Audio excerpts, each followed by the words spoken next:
नितिन अग्रवाल जी हैं, उत्तर प्रदेश सरकार में मंत्री हैं। सर, संभल हिंसा पर जो खुलासा हुआ है उसमें ये कहा जा रहा है कि ये हिंसा पूरी तरीके से सुनियोजित थी।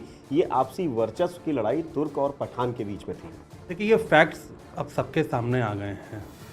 संभल की जो घटना हुई उसमें इसमें कोई दो राय नहीं है कि वहाँ पे दो पक्ष समाजवादी पार्टी के, एक विधायक का पक्ष है, एक सांसद का पक्ष है, और इन दोनों पक्षों के बीच में हमेशा वर्चस्व की लड़ाई चलती रही है। कौन ज़्यादा मजबूत रहेगा, कौन किसके समर्थक ज़्यादा मजबूत रहेंगे, इसकी लड़ाई हमेशा रही है।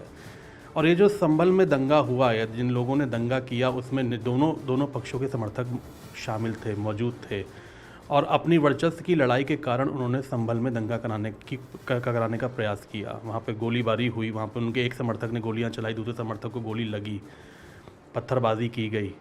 तो ये बिल्कुल भी बर्दाश्त नहीं किया जाएगा। आप अपने वर्चस्व की लड़ाई में अगर प्रदेश की कानून व्यवस्था को चैलेंज करेंगे या प्रदेश के माहौल को ख़राब करना चाहेंगे तो हमारी सरकार उसे बिल्कुल भी बर्दाश्त नहीं करेगी। और आपने देखा होगा कि किस तरीके से सरकार माननीय मुख्यमंत्री जी के निर्देशों पे वहाँ पे पुलिस प्रशासन ने तत्परता दिखाई है, कार्रवाई करी है, और वहाँ पे जो भी लोग इसमें दोषी थे उनके खिलाफ FIR हुई है। अखिलेश यादव का बयान भी आया कि बर्क जो वहाँ पर मौजूद नहीं थे, वो बाहर थे, उसके बाद भी FIR में उनका नाम डाला गया है। देखिए, ये ज़रूरी नहीं है कि कोई मौके पे ही मौजूद हो।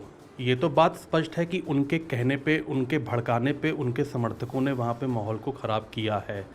और ये आज की घटना नहीं है। आपने उनके परिवार के इतिहास को देखा होगा बर्क के।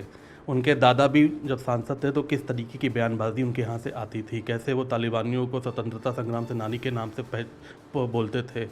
तो लगातार उनके परिवार का ये इतिहास रहा है कि उन्होंने हमेशा माहौल को ख़राब करने की कोशिश करी है। और संभल हिंसा को लेकर सपा प्रमुख अखिलेश यादव ने आरोप लगाए थे। अब उन आरोपों पर उत्तर प्रदेश के डिप्टी सीएम केशव प्रसाद मौर्य ने पलटवार किया। उन्होंने कहा कि उपचुनाव में मिली करारी हार से अखिलेश बौखला गए हैं। हार की जलन अब तक खत्म नहीं हुई है। संभल जाने से जो रोकने की श्री अखिलेश यादव जी दंगा भड़का करके उनका जो वोट बैंक खिसक गया है, अर्थात उनका कुनरकी में मुस्लिम वोट बैंक भी फिसल गया है और करहल में जो उनका यदुवंशी वोट बैंक खिसक गया है।